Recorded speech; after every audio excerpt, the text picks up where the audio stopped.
At American University, we don't just hope for change, we create it.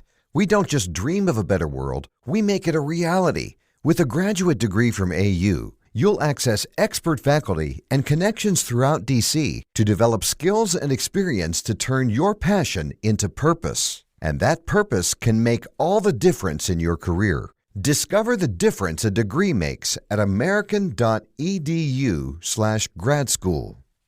You are listening to New Theory Radio.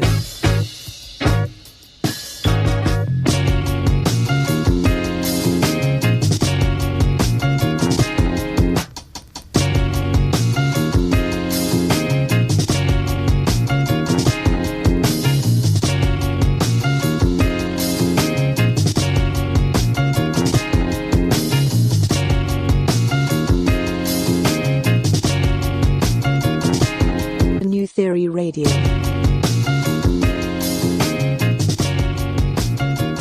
Hello and welcome to another edition of New Theory Radio, here live on News Talk Saga 960 AM. My name is Nav Nanwa, I am your host, and this is the show where we theorize on all things current affairs, pop culture, and everyday life. It's a very special edition of New Theory Radio here today, as we are talking all things Rock the Coliseum. Yes, Rock the Coliseum is a music festival that's been running for 14 years, and it's taking place this Friday, August 9th and Saturday, August 10th from the Celebration Square in Mississauga, and it's in conjunction with the Mosaic Festival, which is also happening this weekend. And I'm going to be speaking with two of the curators there from a collective called Mississauga Music. It's my good friends Demetrius, Nath, and Chris Wulff.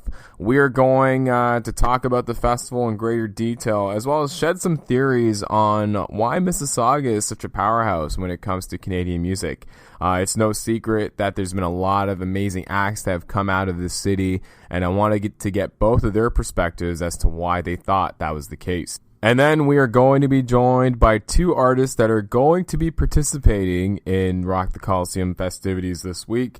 The first is the lead singer of popular indie rock band Polarity. Her name is Jasmine Virginia, as well as up-and-coming Mississauga pop singer Kendra Charest-French. Both of these artists are going to be performing at various shows this week in celebration of Rock the Coliseum. And I wanted to get both of their theories on two topics. One is Spotify and indie music. Spotify announced a few weeks ago that it was going to stop letting indie artists upload their music freely to their platform. This was a beta that they were running for a few weeks, and then they slowly just phased it out, saying that they wanted to focus on other things. And it was really an opportunity for indie artists to upload their music to a streaming platform without having any major label backing. So wanted to get Kendra and Jasmine to chime in on this and get their thoughts on streaming platforms and how they use them when it comes to getting their music heard across the masses. And then we are going to talk the do-it-yourself mentality that exists within indie music. It's no secret that when you're an indie artist, you're pretty much an entrepreneur. You're doing a lot to get your music heard.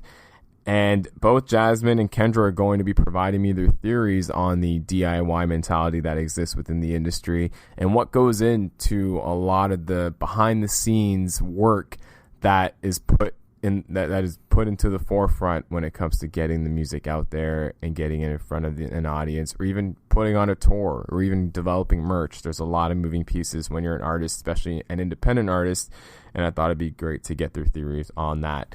All this and more on this week's edition of New Theory Radio. We are going to take a quick commercial break, but when we come back, we are going to be joined by my good friends Demetrius and Chris from Mississauga Music. We'll be right back after this brief commercial message.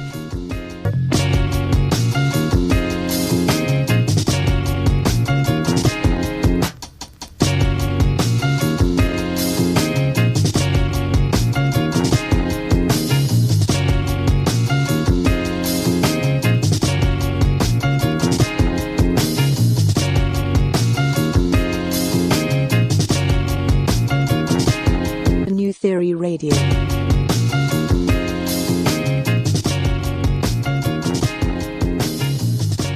And we are back here on New Theory Radio, live on News Talk, Saga 960 AM. My name is Nav Nanwa. I am your host, and this is the show where we theorize on all things current affairs, pop culture, and everyday life.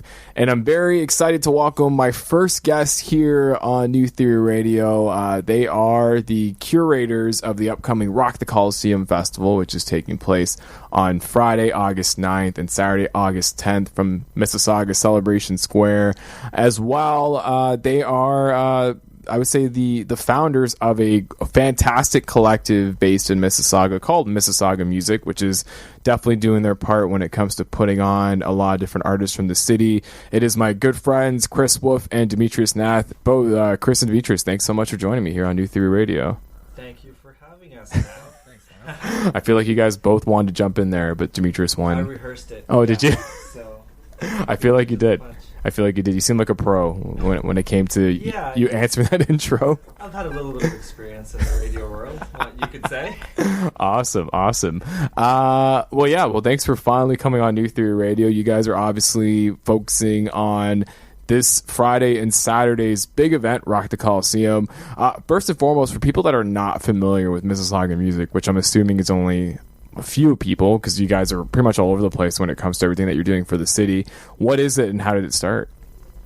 Oh man, Chris Wulff and I were in a band together, and we were wondering what happens in Mississauga when it comes to music. Yeah. Where you can play, who the players are, who the other bands are, and we wanted to not only find that out, and also wanted to help out and lend a pair of hands to the scene, and that was sort of how we came up with the idea of Mississauga Music. And it's grown and evolved and changed, I think, over the last 3 years quite a bit.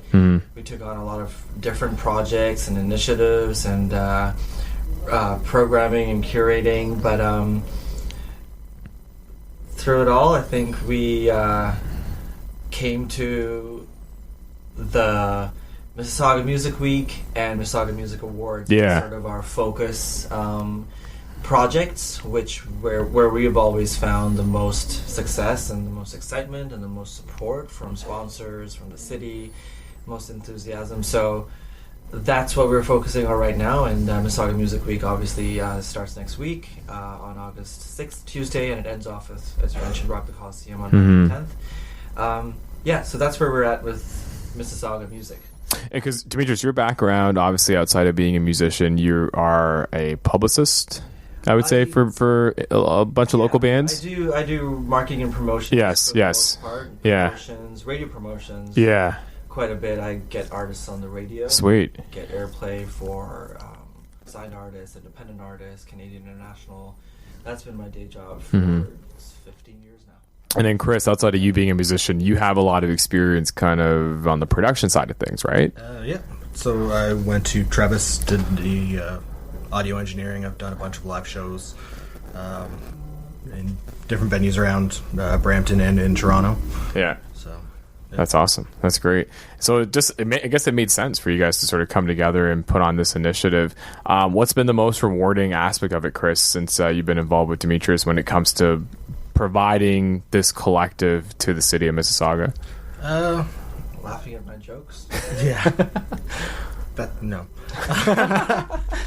I think the most rewarding, probably when we did the award show. Yeah. The very first one, I'd say, was... And the Rock Pile? Oh, that was my favorite. Oh, yeah? It was. We only have two to choose from. Well, it was interesting because I've had the honor of emceeing it twice, and the Rock Pile was cool because it was my first time there, and I've always heard stories about it as like, hey, it's like your authentic rock venue, and I loved it. But then fast forward a year later, it becomes a little bougie when you go to the Living Arts Center in Mississauga. Yeah. Bougie in a good way. Right, we did a big hop from Rock Pile to... Big hop for sure, because I actually felt underdressed when I came a year later. You expect Rock Pile. I did. But it was even regardless, like what I loved about the music awards is I felt like there was no ego there, and everybody almost had this sense of community aspect to them where they wanted to grow the scene in Mississauga. Like, was that always the underlying goal of Mississauga music? Yeah, absolutely. I think when we were just starting out, it seemed like there was kind of like you heard about bands and stuff from Mississauga, but there was never really anybody in Mississauga. It seemed like they were doing anything. Yeah. Yeah. It's like you guys and Gilmore. That's it. Well, that actually are giving back to your city. Yeah, well, that's a great compliment. I'll take that. But yeah, Gil definitely knows what he's doing. But yeah, I think our mission statement has always been to showcase the best from Mississauga's music scene. Yeah. And so we're trying to curate,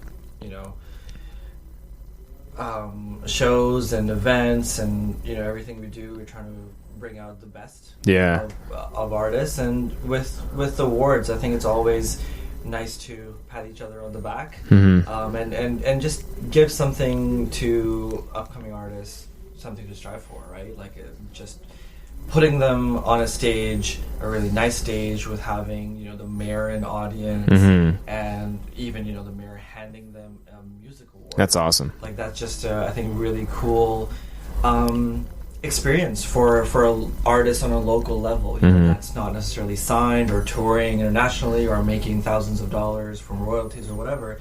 It's just a really good way to encourage the local community, and if something like that can happen on a regular basis, then I think the up and coming artists can be encouraged that way, and the new ones that are just starting out and forming bands, teenagers in high school or whatever, they can strive to get there as like their next stepping stone, if you will. It can only lead to bigger things. And that's the one thing that I really appreciate when it comes to the Mississauga arts and music community, is that there is that sense of these success stories that you've seen from artists from Mississauga who've been able to blow up and make it big. But then when you actually go deep into the scene, there's this sense of community and support, because every time I go to one of your events, it's the same people as well as a lot of new people, but everyone's greeting each other with open arms. Everyone seems to be on the same wave. I'm sure there's been a lot of collaborations that have come out of some of these events. What is it about Mississauga that makes their arts and culture scene so, I guess, what I'm trying to ask is, what is it about Mississauga's arts and culture scene that really works? Because there's a lot of cities that are trying to crack that nugget, and I'm from the city of Brampton, and I think Brampton is getting there. I think they weren't there a few years ago, but I think Mississauga was always something that we looked at as, hey, it works in Mississauga, why can't it work in Brampton? But I think a lot of other cities are thinking about it as well. Well, I mean, I've always thought that Mississauga has great proximity to bigger cities like Toronto, or even a really strong city when it comes to the arts community, Hamilton. Usually, I think people look at Mississauga like, oh well, Toronto's around the corner and Hamilton's around the corner, so you guys are at a disadvantage. But for me, I've always looked at it as like a strength almost. Yeah. You have access to everything Toronto has to offer. Within a 20-minute drive away, you have other communities like the ones in Hamilton and Burlington and Oakville that you can draw from, or that can steal audiences from, so to speak. So, I think suburbs in general have always had a lot of talent. Yeah. I don't know if I'm stereotyping or generalizing, but I feel like kids that grow up in suburbs go to the music lessons. Their parents want them to do. They almost have more time to incubate the talent. Yeah, it's not like there's that pressure to go out and get on the stage at the local rock club, because there isn't one. You got to drive to Toronto for that. But while you're in Mississauga, you're just jamming in a basement or something. So the high school students and the younger students are always, and it's Mississauga for sure, but I can see that being true for other suburbs as well. Like some huge artists are coming out of Kingston and Hamilton and Walk Off the Earth from Burlington. Same with Brampton, right? So I feel like there are a lot of families and that are nurturing talent, and then the fact that they're so close to Toronto with the music businesses and the venues and the audience and the nightlife, then they have access to that. Versus if you lived in North Bay, you can have the talent, but where are the venues? Where's the local music community? You're kind of stranded. Those things. So I think Mississauga not only has the talent, has some of the history with bigger bands, with like Billy Talent and El Scarlet, and of course Gil's band and Triumph, of course, right? So So yeah, like that's why I think it's working, and now more so than ever, the city is really getting serious about the music scene and its cultural master plan and all that kind of stuff. They've hired somebody full time to look at the music stuff for the city of Mississauga.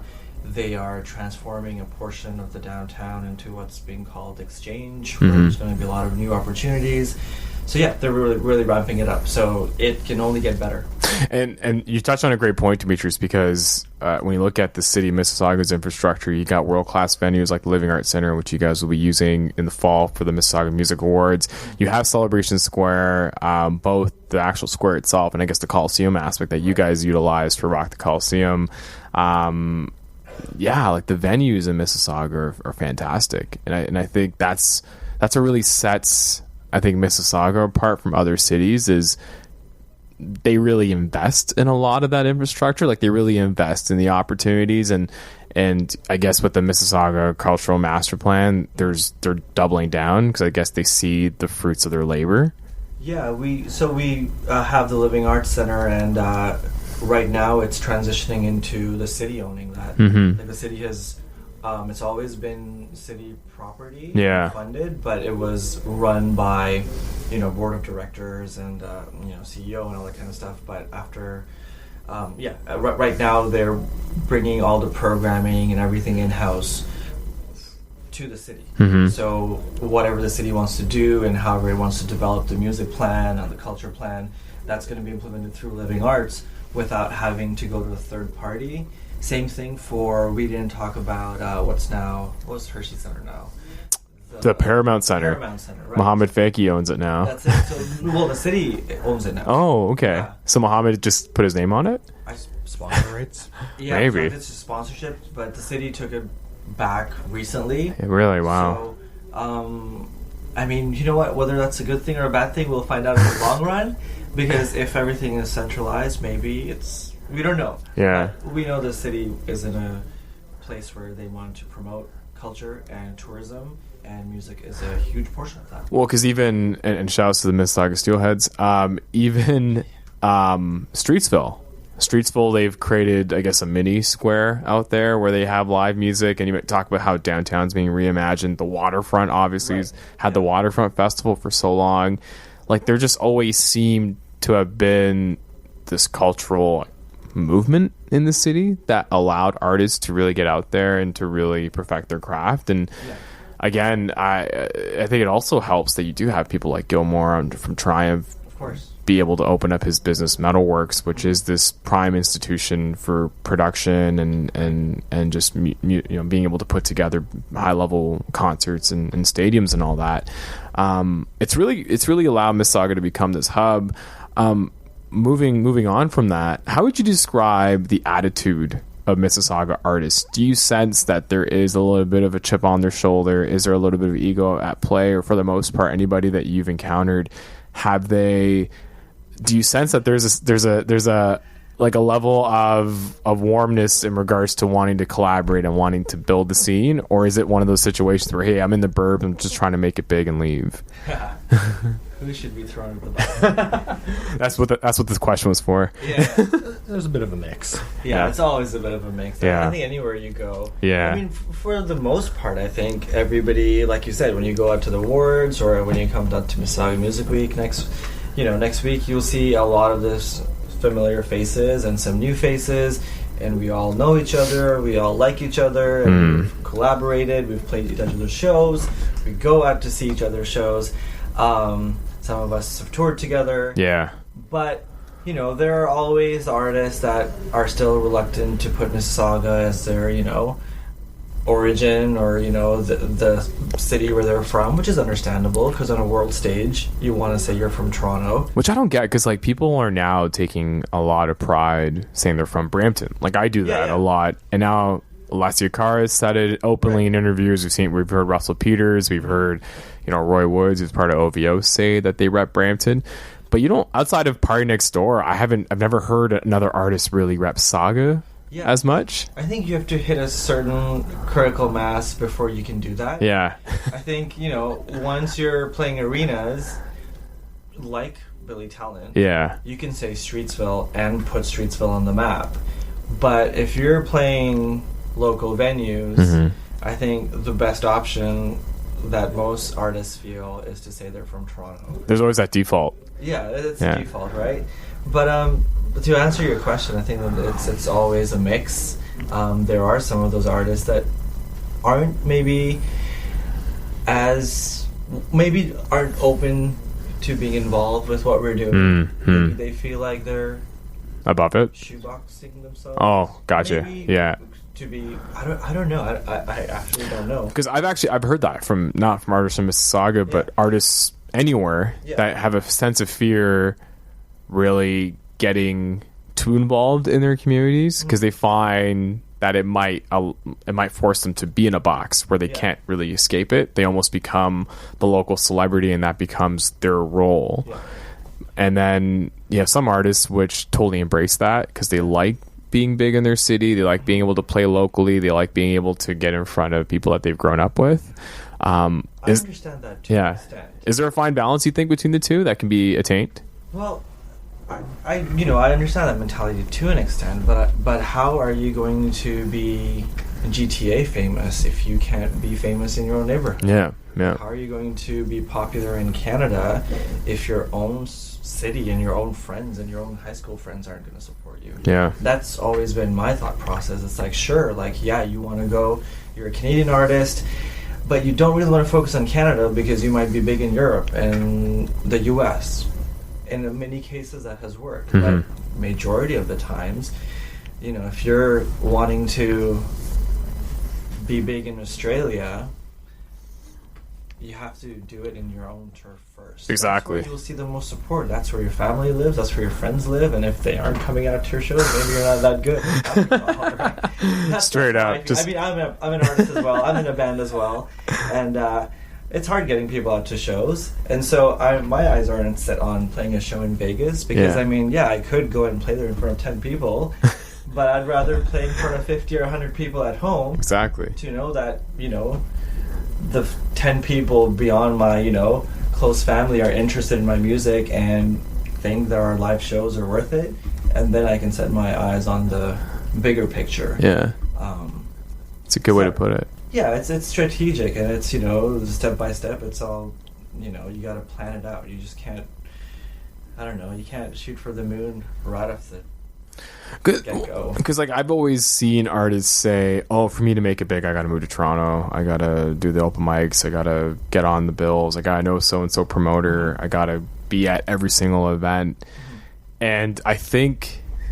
I hope that narrative is changing a little bit, seeing that here locally in Peel, Mississauga is investing in its talent. Brampton's now investing in its talent. I'm sure Caledon is. I don't know if they are. Is there a Caledon music? Is there Caledon music? No. Is there? Oh, no. As we turn to Chris's wife, she says no. Oh, okay. Chris, what are your thoughts on Mississauga artists and whether they rep where they're from or want to move to Toronto? Yeah, I mean, I agree. It's if you say you're from Mississauga, you're not exposing yourself. Like, if you're saying you're from Mississauga and you're talking to somebody from across the country, they're gonna have no idea what you're talking about. Yeah. If you say Toronto, they know exactly what you're talking about. Is that the cool aspect of it? Like, is that it's gotta be. Yeah. Like, is that still a cool thing to do? Is when you rep like your actual city? Like Nirvana used to do that. I mean, when I'm discovering artists or bands, and I'm going on their Wikipedia page and reading up about how long they've been around or whatever, when you see New York, when you see Toronto, and when you see Nashville or Los Angeles, that's how many times have you seen that? Maybe the odd Vancouver, maybe the odd Montreal. Yeah. I've seen that so many times. Maybe I'm the only one that goes to Wikipedia pages. But no, I do too. I do too. Yeah. And what they've done, and who formed the band, and or where the artist is from, all that stuff. But I feel like I've seen that over the last 20 years, like more so than I want to. But every now and then, like there's this band I really like, and when I went to their Wikipedia page back in the day, I saw Orem, Utah, and I was like, where is that? And nobody knew. nobody knew. Yeah. I didn't know where Orem was, Yeah. and let alone where Utah was on the Yeah. map, right? So I think for me personally, that's a point of interest where when I find somebody that's from even some place like Minneapolis, I'm like, oh, that's kind of cool. They're from Minneapolis. I don't know many other artists that are from Minneapolis. But when you see stuff like that, I'm even more curious and I'm impressed, I think, more so than seeing the LA or the Nashville, because I know people usually move there to, and then they say they're from there, but they're actually not there. They didn't form there, they didn't grow up there, they didn't write their first record there. So, me personally, I would like to see where artists are actually from. Yeah. And if they're from Milton, they are from Milton. Like, say you're from Milton, I think it's a lot of creativity and writing music is about honesty, and that I think is a cool aspect of it, saying where you're from, because probably half the songs you write are about your high school in Milton and the relationship that didn't work out in Caledon. So I'd rather know where you're actually from. I feel like a good example of a band that does that really well is the Arkells in Hamilton. Yeah, like they rep Hamilton like no tomorrow. Yeah, Arkells, Monster Truck. Yeah. Sheepdogs in Saskatoon, I guess. Exactly. That's a perfect example of the Sheepdogs, on the cover of Rolling Stone, like, 10 years ago? Yeah. 8 years ago? And 8 years ago, I think. Yeah, and Saskatoon Proud. Yeah. And that's kind of cool. Yeah, it is. When Arcade Fire won the Grammy, everybody found out about Montreal, and all eyes were on Montreal. Exactly. A hub of, or being a music city almost. Yeah. I guess they couldn't say Toronto because it didn't make sense, but might be a bit of a stretch, but yeah, a bit of a stretch, but that kind of stuff is cool. So if you are from Red Deer, say you're from Red Deer, and it'll be cool for you, your community, your city, all your friends and family. Yeah, made you who you are, and then you can move to Toronto and do the next step. Is it, Chris? Do you still play in a band or no? Not really. No. Just totally behind the scenes now. Pretty much. Demetrius, grown up. Grown up now. Getting old. Demetrius, you play in a band, but then you also are the co-founder of Mississauga Music, which is trying, and is actually, in my eyes, is actually succeeding when it comes to being this nucleus of an institution that's allowing artists to get exposed. How do you manage both? Like, how do you manage, I guess, the work that you put in for your band versus the work that you're putting in and trying to grow the scene? Are there any intersections between the two? Do you ever find that you're doing more than the other? Like, how is that balance for you? Oh man, I think I'm pretty good at multitasking. Yeah, that's important. Multitasking and time management, just in general. Yeah, but sometimes they intersect. I'm very careful about how they intersect, because I don't want to put together Mississauga Music things just so my band can play. All the opportunities, then it kind of looks like, what is the motivation? Am I just trying to do it for my own band? Yeah. So we will play a thing here, and we'll try the festival there, just so I'm the artist as well, and going through the process of what it's like to be involved with Mississauga Music. But I try and timeline my things so that they don't overlap. Like, we just finished with the band recording and releasing an acoustic EP, and all of that was done in the spring. And so summer is time for Mississauga Music and Rock the Coliseum, Music Week, and then followed by the awards in September. And then I sort of go back into the writing process for our next record. Gotcha. So, yeah. So you have this working calendar that allows you to manage both from a time management standpoint. I have a yearly Excel spreadsheet that I have all my real jobs, Mississauga Music, my band. I'd love to see you like at 10 a.m. in the morning just at Starbucks with your Excel spreadsheet open as you project manage your life. Excel spreadsheets will save your life. It does mine. It does mine for sure. But I'm also like obsessed with organizing things. Yeah, yeah.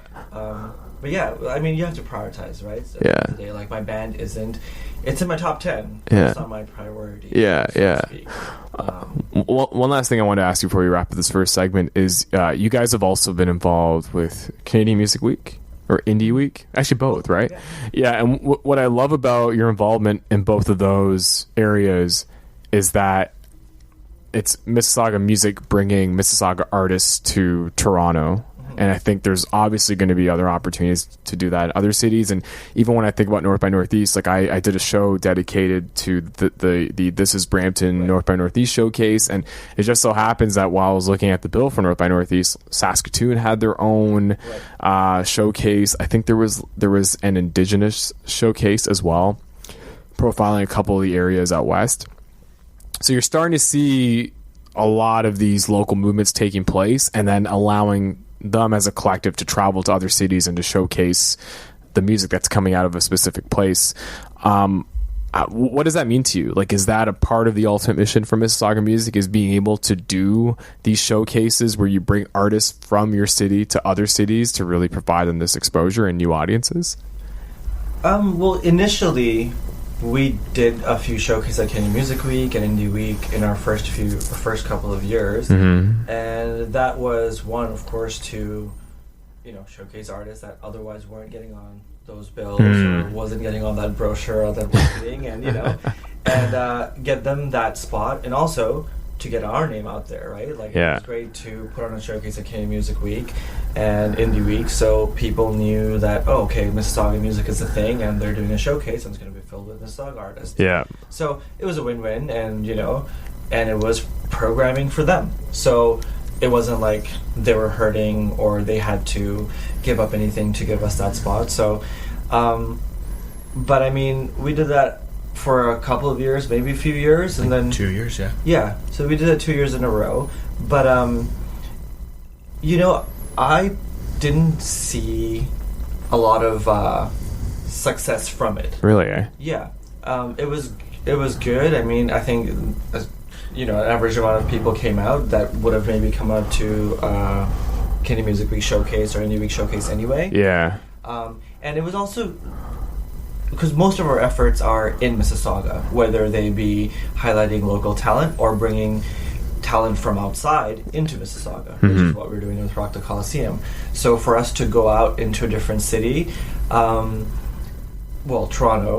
was cool, but I think it would make more sense if we did more of the Music Cities Exchange program. Gotcha. Which Junos thing, right? Right, we did with the Junos, where they, together with the city of Mississauga, brought in 2 artists from London, which were the Junos were this year, and they opened with 2 of Mississauga's own, and then the 2 artists from Mississauga went back to London, Ontario. That's awesome.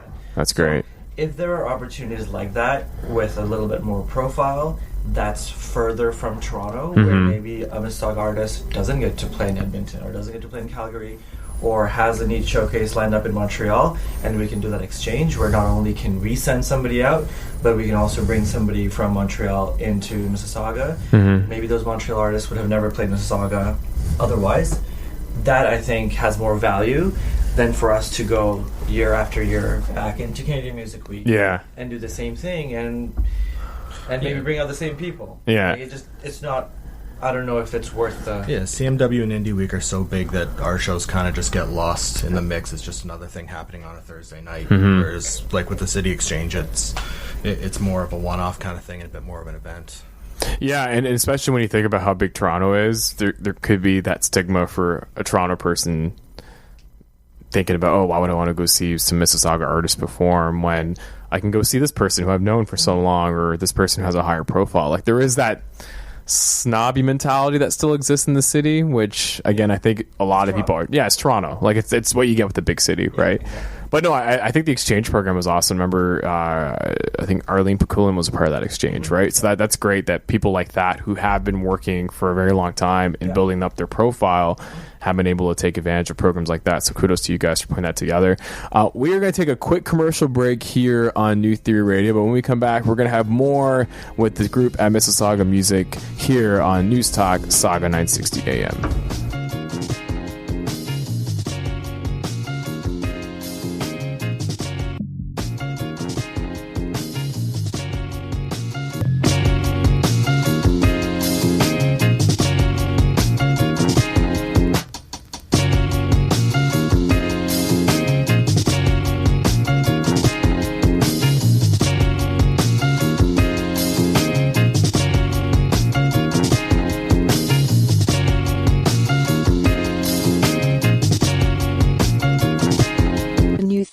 Radio.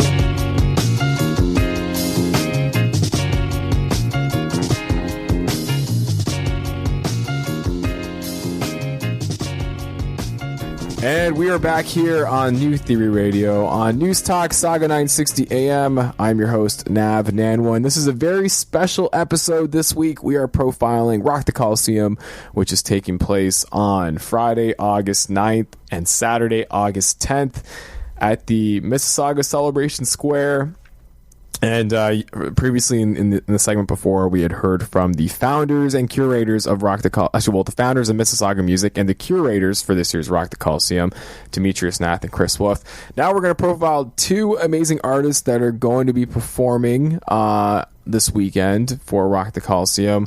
I have, first off, she is the lead singer of a fantastic band that I've seen live a number of different times. From the band Polarity, it's Jasmine Virginia. Jasmine, thanks so much for joining us here on New Theory Radio. Awesome. Thanks for having me. Good to be here. And then we also have a brand new artist here that's going to be, I guess, playing Rock the Coliseum for the first time, right?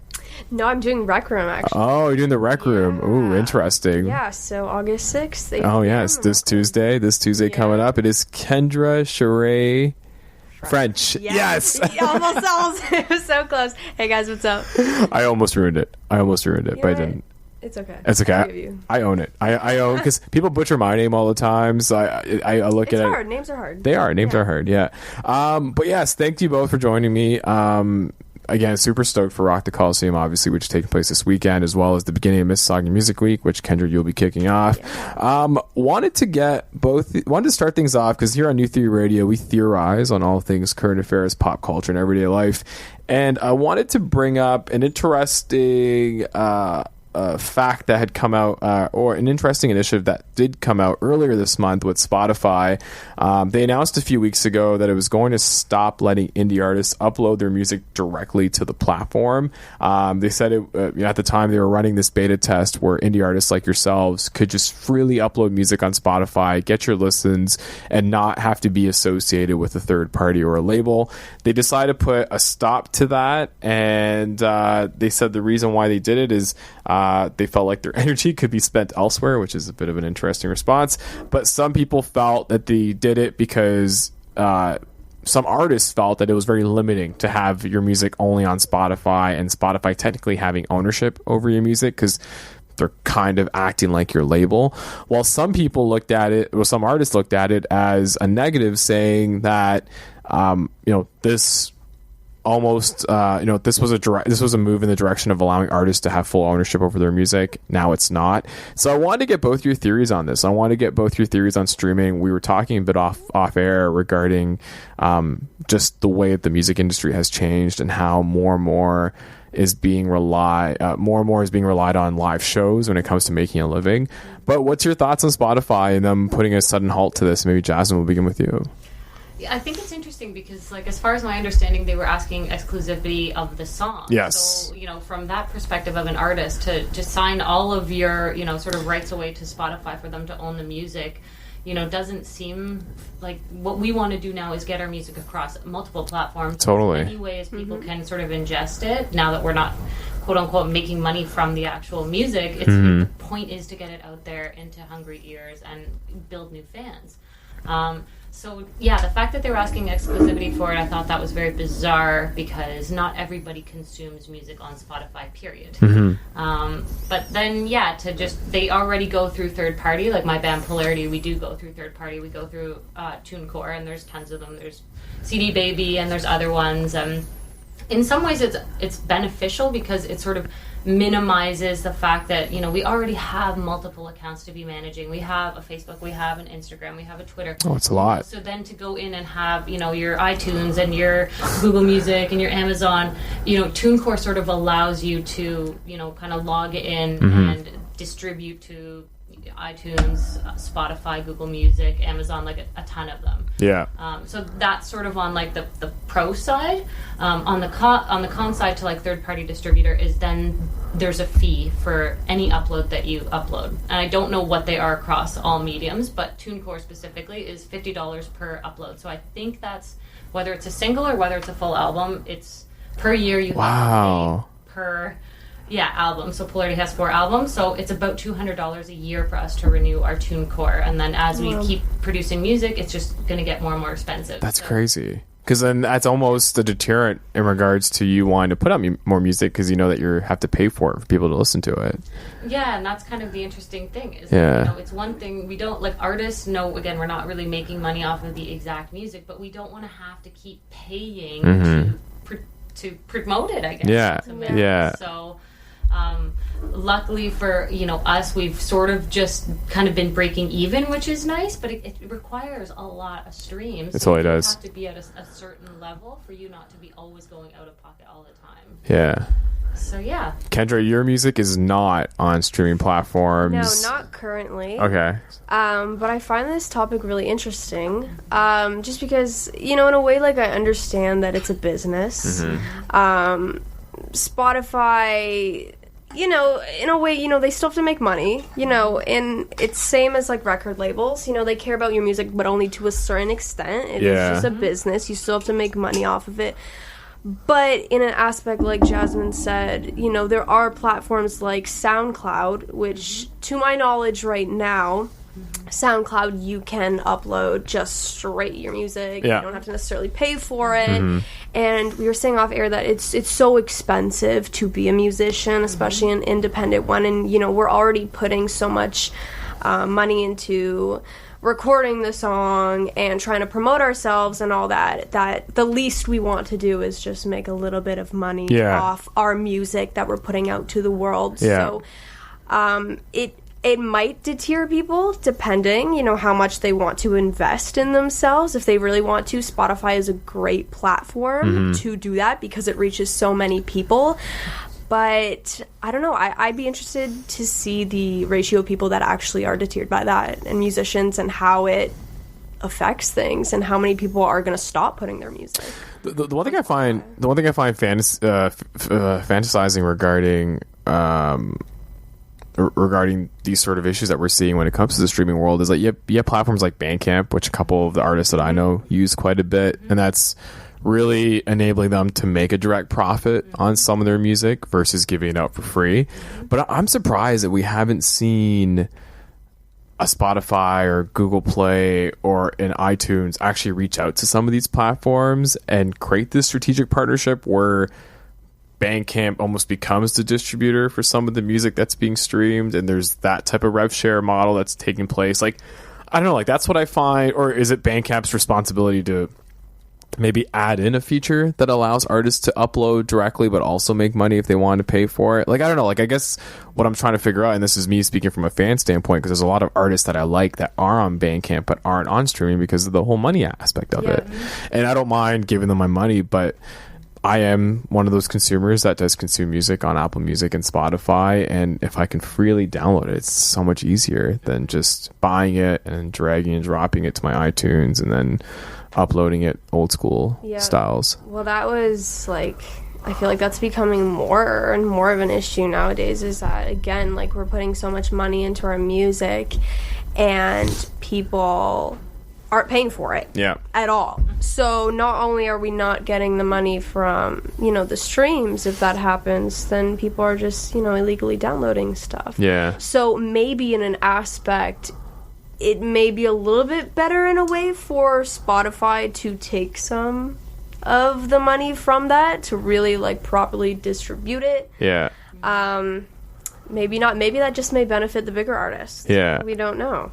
I guess we'll see. And there's different subsections of the music industry that benefit from different things. You know? So I really think when you're DIY, when you're an independent musician, the best way that you can support the musicians that you love is going out to see them at shows. 100%. Buying an album or buying a t-shirt or buying something that they have on their merch, or some people have, like, tip jars, that type of thing. Like, any direct exchange with the band makes the biggest, I think. For sure. Not making 0.12 of a cent on a song that they probably spent, $1,500 creating. Just studio time per song type thing. And that's the aspect of it too, and we'll get into that later, but I think it's great that you're touching on it now, is the, like, ROI for an artist to go into a studio, get something professionally produced, sounding great, and then spending money behind it to get it to people so that they can listen to it.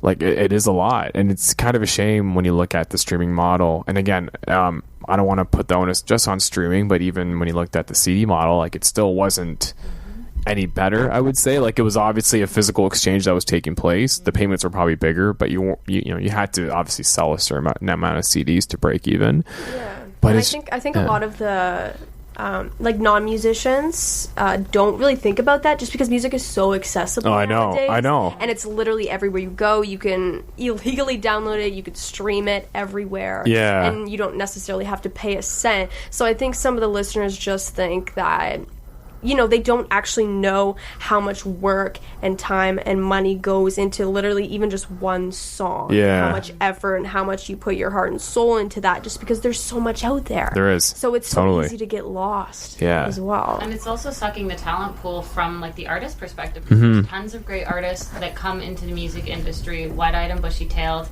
and then you get so disenchanted so quickly with how it's actually done, how much effort you're actually putting in on a constant basis. You know, and then seeing that, you know, for the first portion, there's a massive amount of overhead, and you're investing your own money constantly. You know, because you can only have your friends and family come out so unless you get like a viral video right off the top. Yeah. It takes time to build an audience. It takes time to social build a media rapport. and stuff. Yeah, exactly. It does. It takes time to get people who actually like love you enough to give you their hard-earned money in whatever sum it is. You know, so it can take 10 years. Like exactly. No, it totally can. It totally can, because you never know what's going to catch fire, right? Yeah. Like it can be something that you put your heart into, and you're literally, you know, putting all your resources behind it, wanting it to blow up, or it could be something that you looked at as a throwaway, and it caught someone's ear and they love it, right? Like we're crazy for doing it. Yeah. But here we are. We're still doing it. We're camping through. Do you have a favorite streaming service that you use? Do you guys even stream, or are you guys just hardcore and buy everything? I used to be like, oh, me too. The $1.29 a song on iTunes, because my parents always brought me up, because they were musicians as well.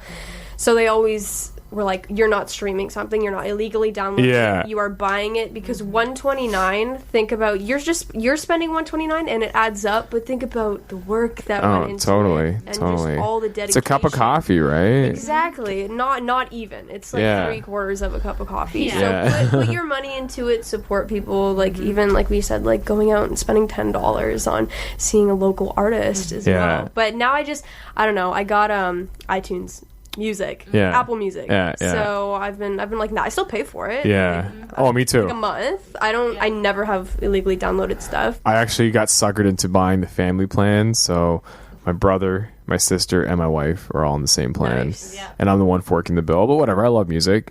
So it's worth it. And I used to buy CDs on the regular. Like I only stopped buying CDs.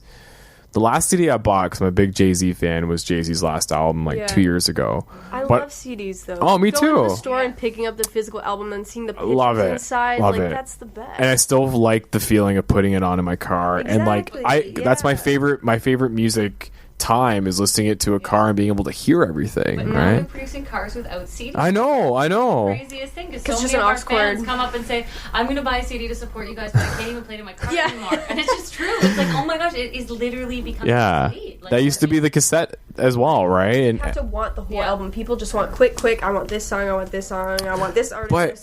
And that's the one aspect that I don't like about streaming is, and I've seen, and maybe you guys can talk about this in sort of your genres, but me being a big hip-hop fan, I've really noticed a lot of artists putting out albums that have like 20, 25 songs, and 60-70% of those songs are like no good. Like Drake, Drake is Drake, but his last album, Scorpion, it was a double CD. Did it have to be a double CD? If you ask me, I say no, because some of those songs I just skipped. And again, the science behind it was, hey, again, streaming money is so limited, you almost have to put a lot of content out. Like, what do you guys think about that?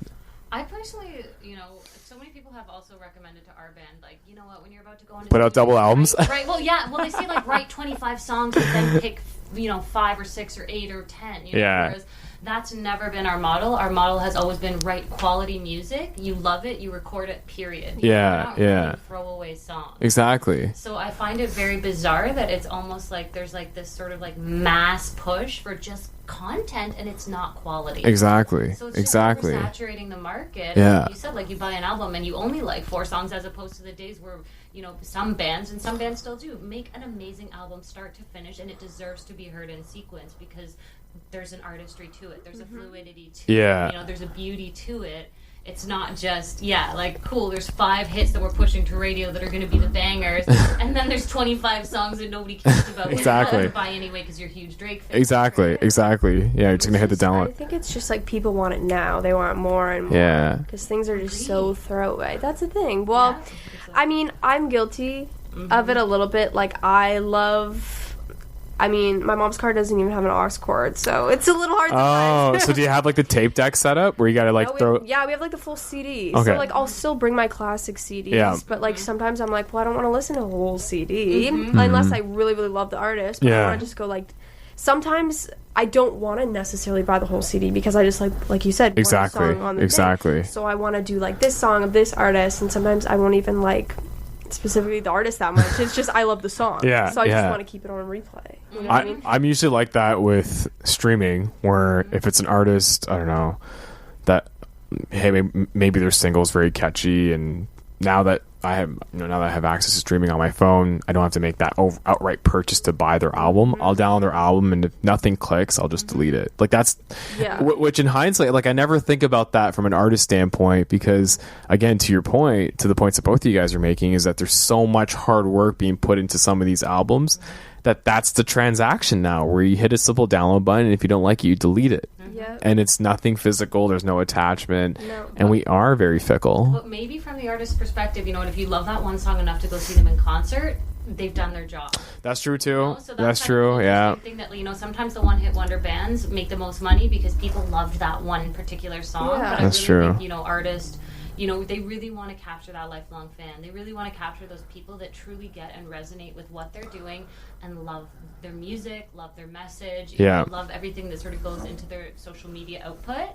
Because those are the people that are going to follow you and make the biggest difference in your career. Exactly. And it's almost like singles now are more important than the album. Yeah. That's the thing. Like, because you see, like, Old Town Road going. Like, he has the album out. He has the EP. He has, like, 10 versions out already. Yeah, but, like, that one single changed his whole entire life. Oh, now it definitely it's the #1 ranking song, like, for a certain amount of weeks ever in history. That's crazy. That's insane. I think it beat Mariah Carey, I think. It beat, like, the Beatles. It beat everyone. Yeah, that's nuts. Yeah, I know. And the fact that, like, he just released that one song. Like, I think he had stuff before, but, like, obviously it wasn't to that level. Somebody at my work played me his stuff before Old Town Road, and it wasn't anything like Old Town Road. Like, it was very, very much along the sound of what you hear now in hip-hop for anyone in that age demo. Yeah.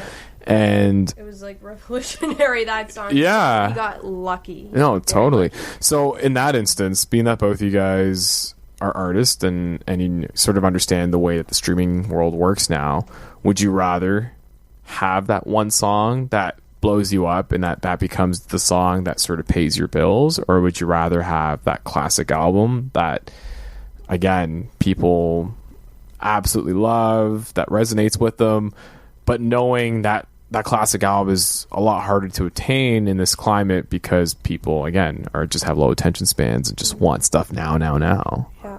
Well, just you know what? I feel like best of both worlds. Yeah. We would like both. Yeah. Obviously, any artist would like both. Yeah. But I feel like, you know, you don't want to be a one-hit wonder. I feel like that's a lot of people's fear, is that, like, after they have that one song, it's like they're gone. Because being an artist, it's so replaceable. Like, once you're at the top, there's somebody right below you trying to bump you off the top, bump you off the charts. That's always how it is. And so to actually keep that going and keep that running, I feel like that's the true test of being, like, an amazing, successful artist.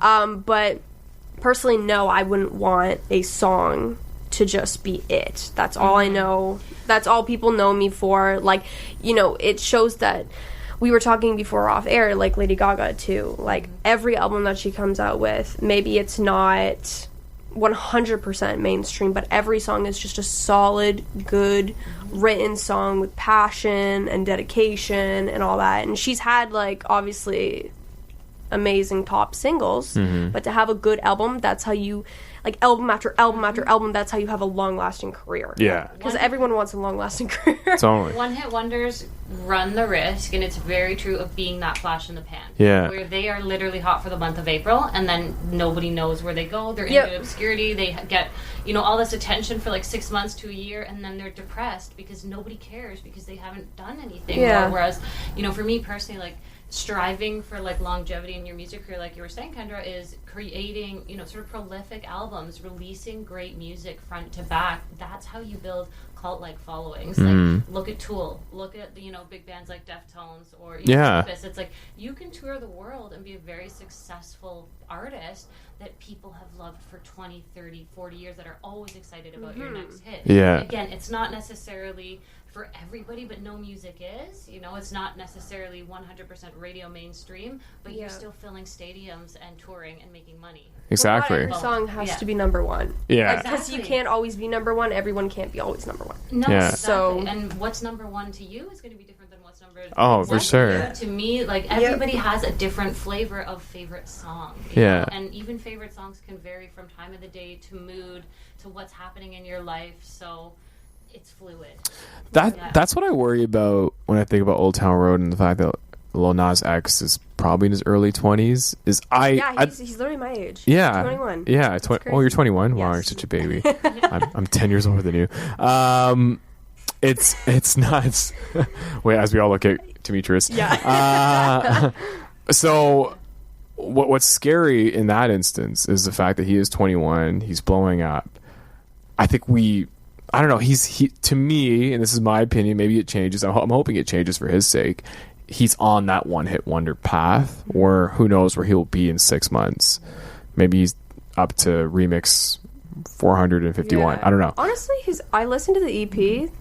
It's not bad. It's not bad. Yeah. Because it's different. And he refreshing. kept that sound too, which is good. He did. I don't know how number-wise it went necessarily compared to Old Town Road. Because I think his situation is definitely a song situation where the song's blowing up, which is why you keep seeing him, instead of putting out new singles, he's just putting out new remakes of the song because he's really milking it. Yeah. But then, to me, what I worry about is just what's after that, and the downfall that he might potentially face, because that song's going to plateau like every other song that happens to, right? And again, I think that's where the streaming era, in my view, becomes the most risky, because I think that's when you start to see this young generation become very discouraged when it comes to wanting to continue their careers. Similar to the point you made earlier, Jasmine, it's just a lot harder, because I think back in the era before streaming, you could have that one hit song, but then you could just continue to make music and cater to your niche. I'm glad you mentioned the Deftones. I love the Deftones as well. And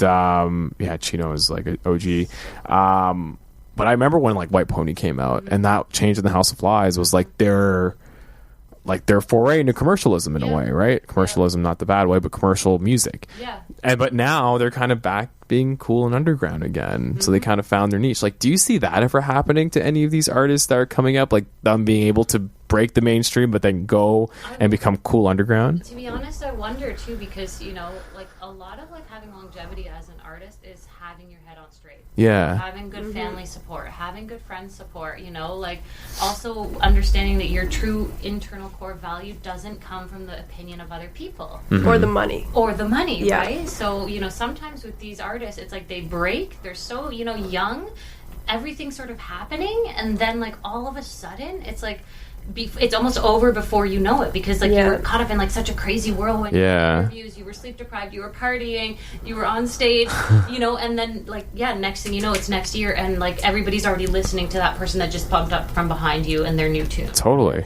Well, you have to have that passion constantly in there. Yeah. That to be okay, well, I forget who said this quote, but someone was saying as an artist, you never feel you've done enough. Yeah. Your work is never completed. Yeah. So if you get that number one single, say, and you're that's it. If that's your vision, go for it. If that's get the money, get the bag, and then continue on with your life. Get the bag.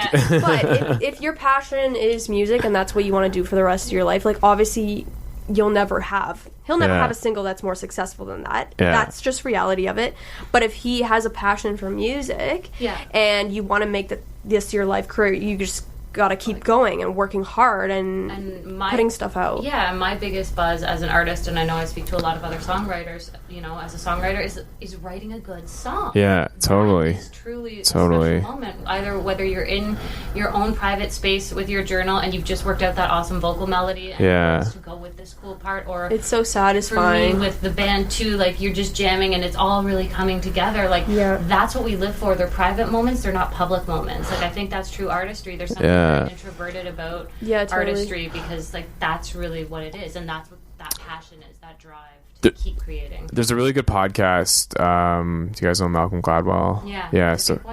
And he does a podcast at Rick Rubin called Broken Record. And Jasmine, similar to what you're talking about, do you guys know the band Vampire Weekend?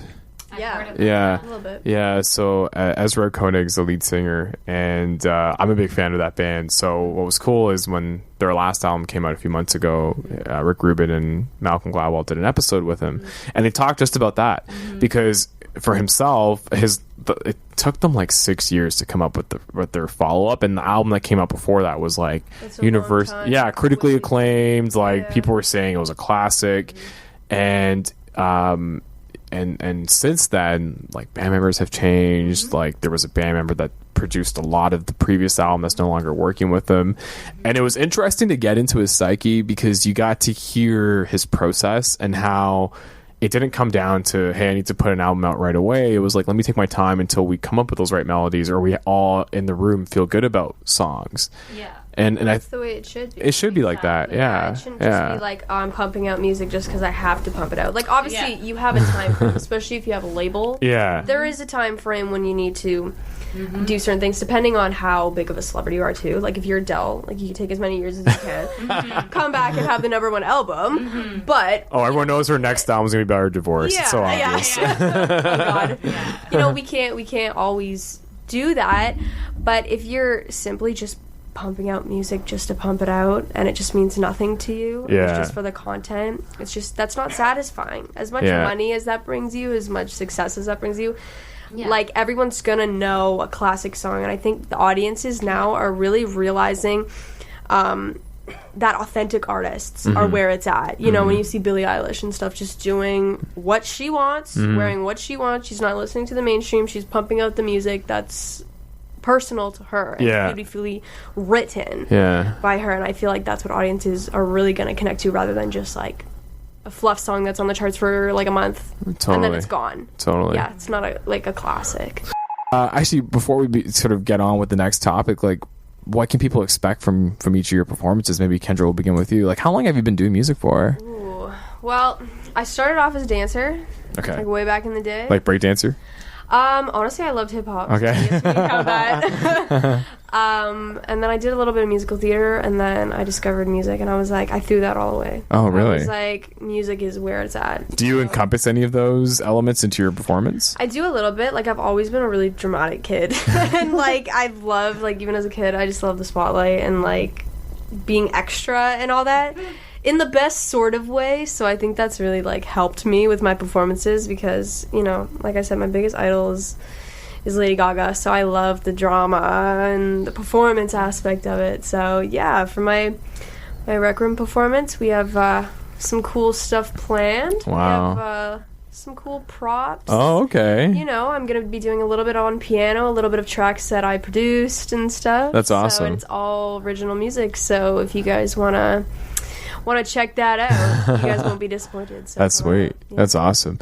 Jasmine, what about Polarity? I've seen you guys twice, totally rocked it out. You guys usually have like a stage setup too. Like, I've seen you guys put stuff on the stage, and it's very elaborate. And scrims just to make sure people know who they're watching. You know. But I love that about your band, because it's so easy to go to one of these local shows and see a band like, oh, they sound pretty good, but then you forget. And like and unless you make the effort to go up to them after and try to seek their name or go and meet them after the show, sometimes it just becomes one experience. Yeah, and I'm like the opposite of Kendra. Like, I am not extra at all, so I will literally not say I think you are a little bit. No, but I will literally just forget to say we're Polarity. You know, like, I'm just so focused. Because I'm just sort of in the moment of the music, and then like as soon as the music stops, it's just this bizarre, like, I've just been singing my soul out to like, okay, so, you know, like, everybody's watching me, so this is awkward, you know, but yeah, so it is good to have the scrims.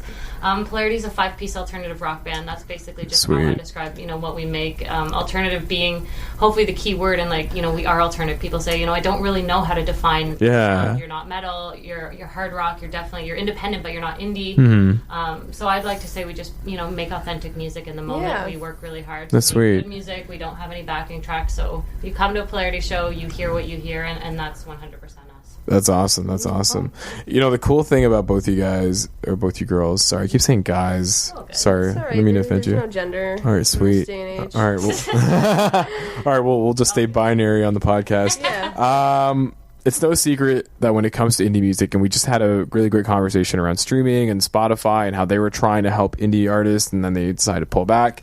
But as indie artists yourselves, there's a huge do-it-yourself aspect to the way that you guys go about putting together your shows, putting together your merchandise, putting together different avenues for your music to be heard. You know, we're talking CD Baby earlier regarding that being a platform to get your music distributed across streaming platforms.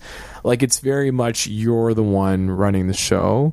Like, I think even saying huge is like an understatement because it's all. Yeah, it's all. Literally everything, which people don't understand. It totally is. Yeah. And I think that's, I know I'd love to sort of get your theory on the do-it-yourself nature of indie music. Like, do you find that nowadays you're being pushed to be a Jill of all trades and being able to take business meetings while also write new music, while also coming up with the tour schedule? Have you ever leaned on extra support? Like, have you decided to get your friends or family involved in what you're doing? From my personal experience, being a big music fan and being musically challenged as a kid, I've always, being that I studied business, like I always had an interest in being able to help my artist friends and being able to come up with ideas as to how they can monetize their craft and being able to make a living. But sometimes, you know, a lot of these artists didn't want the help because they just felt like they could do it on their own. So let's just open it up. So what's your theory on the DIY style of indie music, and do you see this continuing, or do you see this somewhat scaling back and becoming a process where you're getting more people involved? And maybe Kendra, will begin with you. Yeah, well, I'm 100% right now a DIY artist, so it's basically only me. I don't have any team with me. I don't have any record label as of right now or manager, even though, like, you know, we're still looking in the meantime. But I feel like there is pros and cons to being a DIY artist. Like Jasmine said, there's just so much, honestly, there's so much work, and not that that's a bad thing. There's just so much work to be put into it and effort, and it's like it's an everyday thing. Like, there's no days off, and so sometimes when you don't have that team supporting you, it's hard to know sometimes the right decision to make. You know, should I put out this song? Should I put it on this platform? Should I do this gig? And et cetera, et cetera. And so that can be a little bit overwhelming. Sometimes not really knowing what to do. But in the pro of it, I think that it's amazing to see people just, you know, being successful even without a label and without a huge team and all that. And not necessarily that that's a bad thing. If you have a team, of course, it's great. But if you can do that without a team, that's insane. And like, I'm fortunate enough that, you know, my parents were musicians, so they are basically my support team right now. My mom's kind of my manager. Sweet. In the meantime, yeah. So she's a momager. Yeah. So that can be, it's really, really helpful because, you know, they take me to all my gigs. They help me in the studio. Yeah. They help me pay for a lot of stuff because as an independent artist, you know, you don't have massive amounts of money. So I'm really lucky to have that support team, and also like, you know, Mississauga Music, Mississauga Arts Council, you know, constantly supporting my music and promoting stuff for me. That's been really great, and that's one of the most important things about being an independent artist, is having those people supporting you. But, you know, it can be difficult in the meantime to be a DIY artist. But there are so many people out there that are doing it and having full control over their image and their music, and you can do that, that's absolutely amazing. Yeah, because each of you are entrepreneurs pretty much. Yeah, and I think like being able, like the DIY element is wonderful because it really allows an open dialogue between fan to artist. Yeah. So fans can reach out, and you know, like Kendra said, like you do have control of your music. Nobody's telling you what to write, what to say. You know, all of that sort of stuff, which is wonderful. But honestly, I tell people, you know, if you want to get into the music industry, if you want to be in a band, if you want to, it is 99% grind. It is 99% grind, because the compilation of every single thing that you have to do to keep the bus moving, let alone well greased, you know, is insane. You know, people don't even, you know, kind of wrap their minds around the fact that, you know, because they see it nicely packaged. By the time it's reached, you know, their ears or in front of them, somebody took the time into designing the poster. Somebody took the time to design the merch. Somebody, you know, we spent hours and hours, you know, in studio recording the music, practicing the music, like in our jam space. And, you know, I always joke about the fact that, you know, when you're watching, like, say, for example, Polarity on stage, you know, it can look glamorous to the people observing, because they're thinking, like, this is a rock band, hopefully. You know, fingers crossed, that's what people are thinking, you know. They are. I can vouch for that. I'm honestly thinking, like, am I going to pass out while holding this note? You know, like, I'm still grinding while I'm up there. And so as the band, we're sweating profusely, you know, like in summer gigs, and so it's just constant. And I find the, like, to me, speaking to me personally, because kind of just touching back on like sort of being a bit more introverted, like when you're an artist, it's hard to constantly be on the social media grind. It's hard to constantly be needing to create quality content that people want to be digesting all the time. And there are days where you feel like crap as a person too, where you don't want to talk to anybody, where you don't want to engage with anybody, and you want to just like be in your own space. But then you have, you know, fans messaging you, or you have, you know, your bandmates or your musicians that you're working with messaging you, and you need to be accountable to these people. So luckily for us, we do have great management. So shout out to Demetrius. All right. A lot of Demetrius love on today's episode. That's right. And I'm lucky that, you know, I do also have, you know, 4 other people that are accountable to me. I'm in a 5-person band, and we all take equal responsibility. Like that's Well, I was going to ask you, Jasmine. So 5 people are in the band, including yourself.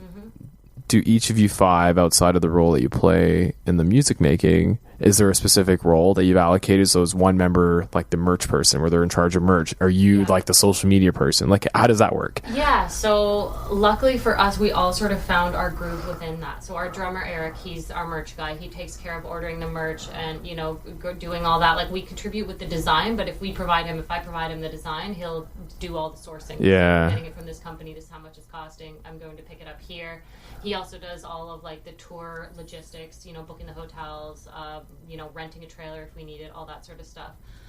Myself, Mike Satana, one of the guitarists, and myself are more of like the social media / you know, more communicating widely on a greater level with whoever we need to.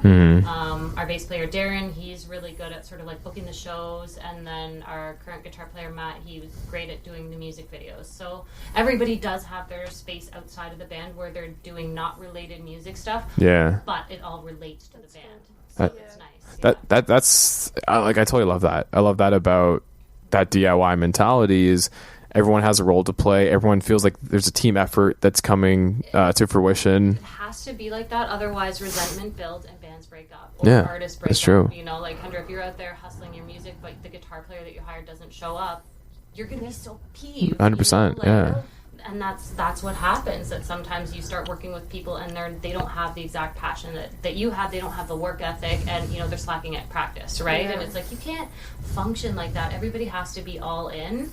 Otherwise, the resentment builds, the fights start, and then once you're, you know, sort of having more like jam meetings than you are like actual practices, there's something wrong. Sorry. No, go. the reality of it is that as an artist, you don't always want to be doing the business side of it. Unfortunately, you're just like, I just want to play my music. Yeah. Just let me be an artist. Yeah. And you gotta admit that everyone's like that, but you have to. I know. Because you have to be prepared before to learn all that stuff yourself. Before someone big takes you on, or you have a big opportunity. It's good to know all the business side instead of just being like, I'm an artist, I don't know anything about what's going on, anything about my money. And it's like, you have to realistically, else you're gonna get lost, you're gonna get screwed over. And that's why you have to have people supporting you, helping you out. Because I find that the scenario that you just mentioned is the dream scenario for everybody. Of course. They were, even for myself, I'd love to be in a situation where it's literally me doing my show, not worrying about anything else. I have a great team here at Saga 960 that really helps me promote it. But then there's also the aspect that I do when it comes to producing it. So finding the guests, finding the concepts, even doing my own social media, coming up with ways to engage my audience, coming up with new and innovative ways to get more listeners to the show.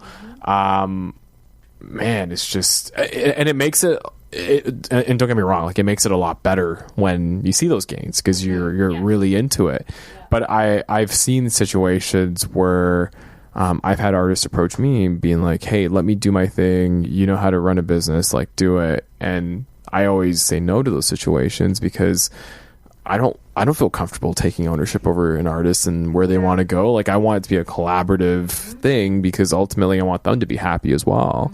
And it's so difficult. It's so difficult. And a lot of the times the big labels or the big management, they want to know that you already are a self-running sufficient machine, because they don't want to be babysitting and hand-holding because they have X number of other artists, that are also taking up their attention, their time. So let's go. Exactly. What are your thoughts on artists that feel resentment towards, I guess, your accomplishments? Or you may not see it directly, but there is obviously a lot of jealousy that exists in the music industry. I've seen it where so-and-so artist has played with another artist, and then a year later, that artist they played with ends up getting bigger opportunities while the other person's kind of staying stagnant. Have you ever been on either side of the table, and what do you do to maintain your humbleness and maintain your grind? Because ultimately that will be you one day, but it may not be your time at that moment. So I'm curious, like, have you ever been in that situation before? It's very difficult. Yeah. It is a very difficult situation because, I love supporting other artists. I love seeing them. I went to a music school for 4 years. So you were surrounded. I was surrounded. I'm constantly surrounded by creative people. And so I've really learned, you're, as a human, it's hard not to be a little bit, not resentful, but just a little bit discouraging when you see someone else getting the opportunity that you wanted, doing it before you. But I've learned that it's not the time. If that thing didn't happen for you, you got rejected from something, it's just not the time. It's not your time, and it may be someone else's time. And so all you can do is really just support them, and it makes you a better artist by just concentrating on your own path and doing what you do best and just keeping the focus instead of, my mom tells me all the time, I'll be on social media and I'll be like, oh, this person got this person is touring with this person, and oh man, I wish I was doing that. And she's like, well, keep working. You can't let that discourage you. You have to just keep your focus and support them on the way and let them do their thing and keep your path. Because, like I said, it's not the time, and your time will come when it's ready. So in supporting other people and seeing their shows just makes you a better artist. Your mom's a very wise person. That's why she's my manager. Jasmine, what about you? Yeah, I love the term, stay in your lane. Keep focused, stay in your lane, keep focusing on what value you have to bring to the music world, because there's always going to be a place for everybody, and there's always going to be a time, as long as you have the dedication and the determination to keep grinding it out, to keep understanding that that opportunity wasn't for me, but that's because we're not a country music band, or that's because I'm not straight up a hip-hop vocalist, right? It's the right opportunity in the right time will always manifest itself. It might take more time, and it's a game of patience, but you just keep doing. And I think in regards to if you're hearing other bands or other artists throwing shade your way, that's their prerogative. And ultimately, hopefully we can go to sleep at night knowing that, we're just, all making music and, doing our best to respect everybody that gets on the stage with us, Yep. doing our best to stay for their set and respect everybody that, we share like our musical space with in any show. And if you don't feel the need to do the same for us, that's okay, because that's your karma. Yeah, exactly. Yep. Exactly. Yep. And I think, as you know, as an artist too, like, all you want to do is just like for things to happen fast. For I want this. I want this show. I want to be on this, and that's not always the reality. No, it's not. So when you see people doing it, you have to. If anything, that should just make you strive harder for it and just motivate you even more. And sometimes you see it and you pine for it, but then you see the band or the artist, 2 years down the road, and everything's sort of dissolved for them, and you're going even stronger. Mm-hmm. So again, just having that mentality of patience path. and just understanding that, in the moment it wasn't right. Maybe you really wanted a gig, you didn't get it, but then it turns out better because you got sick just before you would have had to perform. Like, you never know the divine timing or like why things are sort of as they are. And just stay in your Sounds lane. cheesy, but the universe has a plan. That's what I've been trying to really put in my brain now. Like, as a musician, you just have to be like, man, this person's doing great, but you know what? Great for them. Like, that's like not in no sarcastic way. That's amazing. Like the fact that it, like, the honest, like, it's hard to be successful in this business. As I say, it's 1 in a million. Not necessarily. I'm talking more like maybe mainstream. Being super successful, it doesn't mean anything, but to be that, it's 1 in a million, and for that person to get that, that's insane. Like, mad respect. No, it is, and like, you look at the statistics around blowing up. To your point, like, it's never in anyone's favor. Luck in that. It's totally luck. Totally luck, hard work, dedication, but there's always that element of luck. So to kind of wrap this segment up, what keeps you going? And Jasmine, we'll begin with you. Yeah, that's a great question. I feel like, for me, honestly, making music is a compulsion. If I weren't doing it, I'd be depressed. So that's really ultimately what keeps me going. So hashtag big mood. Right? Like, I really truly feel like that's what it is. I have music inside me that needs to come out. And I love my bandmates, and I love the people that I work with. I love the producers that we work with in the studios. It's amazing. So it's something that I truly enjoy doing. Sometimes you have to remind yourself during the hard times when it's just all the grind and it's just all the business work. You're like, no, I'm doing this because I love the music. But it's a compulsion, and if I wasn't doing it, I would not be a happy and healthy individual. Totally. Kendra, what keeps you going? Same thing. But I think it's the vision. Like, I'm at a point in my life right now where I'm like, it needs to happen for me. It's not like maybe it's gonna happen. It's like, this is gonna be my life. So when I like try to picture stuff and I try to like put it out to the universe that this is going to happen for me, then I'm like, okay, well, where am I going to be 6 months from now? Oh, I need to do this, so I need to work my butt off. And I need to keep writing. And also, like Jasmine said, it's just the passion of music. That's truly the only thing that's going to keep you going and keep you, make you successful in any way that you deem success, is just to keep on going. Like, because once you give up, it's over. That's the thing. No, it's true. You just have to keep going, and like, through the hard times and the times that you're sitting at home not doing anything, not getting gigs, you just have to keep on going, because if you give up, it's not. And you could be that 1 in a million. And there's people out there that are listening to Polarity's music right now in Australia and feeling or great, whatever, which is amazing. When your music gets out there, it's like, sometimes you have to remind yourself, there's somebody out there that's listening to it and enjoying connecting to it. And those hard times, like, maybe that one awesome vocal melody that I just came up with is my guiding light. Totally. It makes my bad day turn into a great day, and that's enough for me to actually share your music. Share it, and like to fall asleep like with a sense of peace. Yeah, that's awesome. No, you two are both very insightful. I could listen to both you guys talk about this for like another hour. Seriously. Thanks for having us on. No, it's been fantastic. This is fun. So again, you guys are obviously, you have a big week ahead of you. Kendra, with you performing at the Mississauga Music Kickoff on Tuesday. If somebody wants to listen to your music or they want to hit you up on social media, what's the best way to do that? Yes, you can find me on basically all social medias at Kendra Charest-French. French. That's CHAREST-French. It's a little confusing. Thanks for spelling it. Yeah. So you can find me on like Instagram, SoundCloud, YouTube. Everything. Yeah. Amazing. My stuff.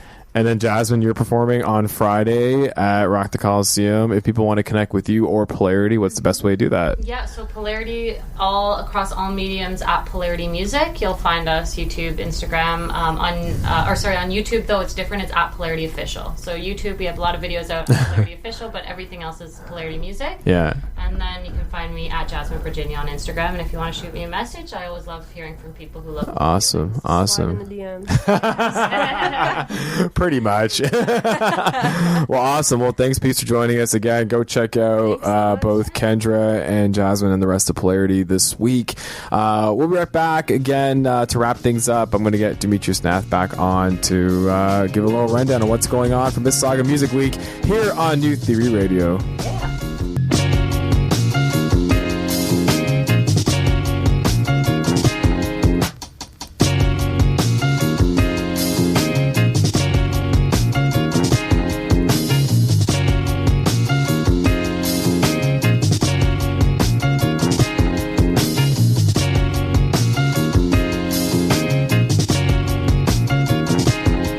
Theory Radio.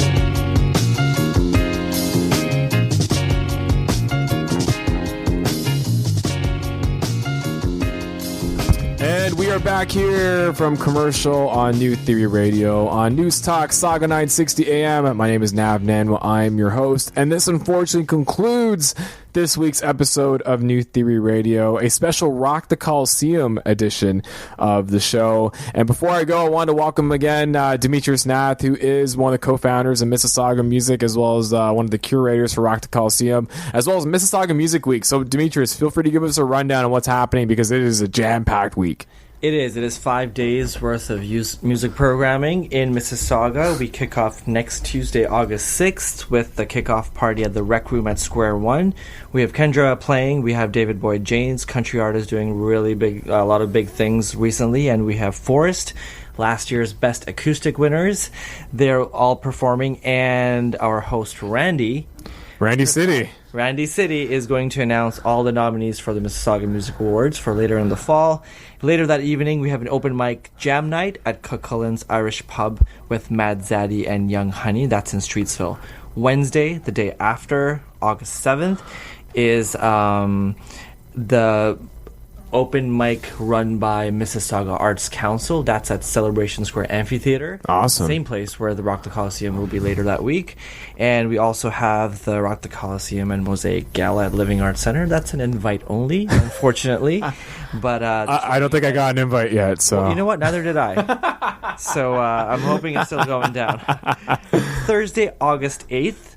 So just in 7 days, we've got a panel at Metalworks Institute, and that is called Musicians and Money. So you can come and talk to a bunch of people about how you can make money as a musician. So is Gil Moore going to be there investing in people's music? No, but he's investing by giving us the space for free. Shout out to Gil. That's it. Shout out to Gil Moore. Arlene Pakulin will be hosting. Excellent. And love Arlene. Hosting all the panel stuff. We have 5 and 10s with a quick performance. We have somebody from the city of Mississauga. We have somebody from Factor. We have somebody from Music Ontario. And we have an independent artist on the panel. So a great perspective on all ways Love it. You know, you can earn money as a musician. Friday is Rock the Coliseum, and we have headliners The Creep Show and a bunch of other really cool bands, including local art band Polarity. That's at Celebration Square Amphitheater, Friday starting at 5. And on Saturday is Rock the Coliseum Day 2. We've got an array of artists, all the way from pop to country to hip-hop.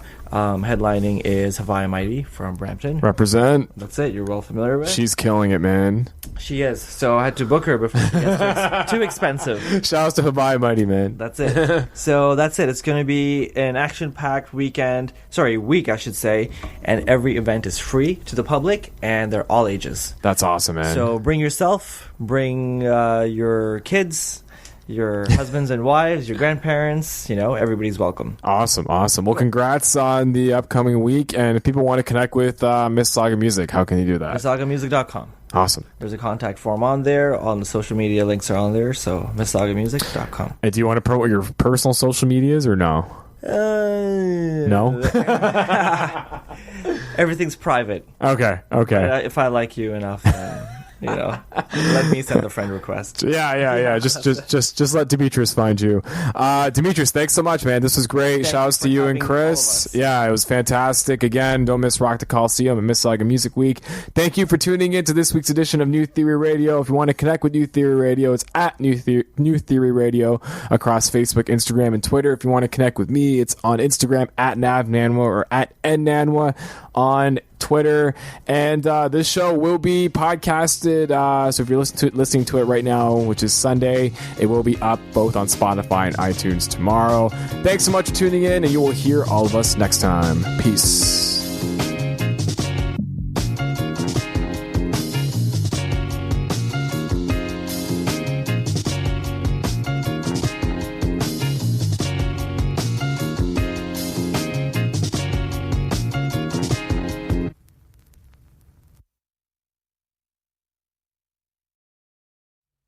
At American University, we don't just hope for change, we create it. We don't just dream of a better world, we make it a reality. With a graduate degree from AU, you'll access expert faculty and connections throughout DC to develop skills and experience to turn your passion into purpose. And that purpose can make all the difference in your career. Discover the difference a degree makes at american.edu/grad school.